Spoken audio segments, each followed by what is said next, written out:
सर्वसामान्यांच्या हक्काचा आवाज जागर जनस्थान। चांदवड कृषी उत्पन्न बाजार समिती येथील बाजार समितीत सकाळी 10 ते 11 वाजेच्या सुमारास कांदा लिलाव सुरू असताना शेतकरी व बाजार समितीचे हमाल मापारी यांच्या हमाली व तोलाई कपात करू नये या मागणीवरून शाब्दिक चकमक घडली। शेतकऱ्यास निवेदन तयार करताना धक्काबुक्की झाल्याचा आरोप चांदवड तालुक्यातील भरवीर येथील शेतकरी सुभाष जाधव यांनी केला। मी एक शेतकरी आहे। माझी ह्या मार्केट कमिटीमध्ये कांद्याची गाडी होती आणि ती पिकअप गाडी मी भरून आणली होती। कांद्याचा लिलाव करायच्या अगोदर मी माझी मार्केट कमिटीला व्यापाऱ्यांना शेतकऱ्यांच्या वतीनं एक निवेदन तयार केलं आणि त्या निवेदनात स्पष्ट म्हटलं की जी आमची काटा करण्याची जी पद्धत आहे, काट्यावर पैसे घेतले जातात आणि पुन्हा मापारी काटा करतो त्याचेही पैसे घेतले जातात आणि आमचे ट्रॅक्टर असतात, ट्रॅक्टर पण देखील वर होऊन त्याचेही हमाली कापली जाते।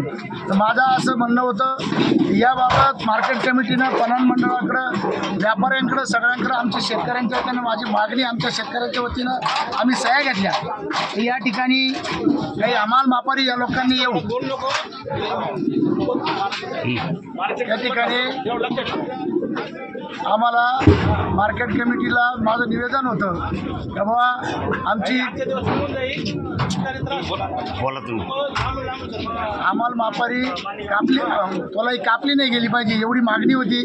तर या ठिकाणी काही मापारींनी आणि आम्हालांनी ते निवेदन घेऊन फाडण्याचा प्रयत्न केला आणि इथं या ठिकाणी मला धक्काबुक्की करून दादागिरी करण्यात आली। दादागिरी कोणी केली? कोण आता लोक होते त्याच्यामध्ये काही मापारी होते, काही हमाल होते, त्यांची त्वरित चौकशी व्हावी अशी माझी मागणी आहे।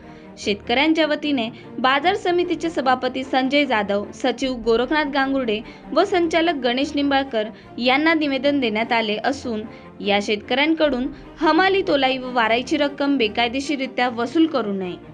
हमाली व तोलाईची रक्कम दिनांक 1 एप्रिल पासून देणार नाही असा पवित्रा घेण्यात आला। मात्र काही काळ मार्केट कमिटीमध्ये तुतुमय झाली असता यावेळी संजय जाधव सभापती यांनी सावरासावरी करून लिलाव सुरळीत चालू करण्यास सांगितला। जागर जनस्थानसाठी देविदास जाधव, चांदवड।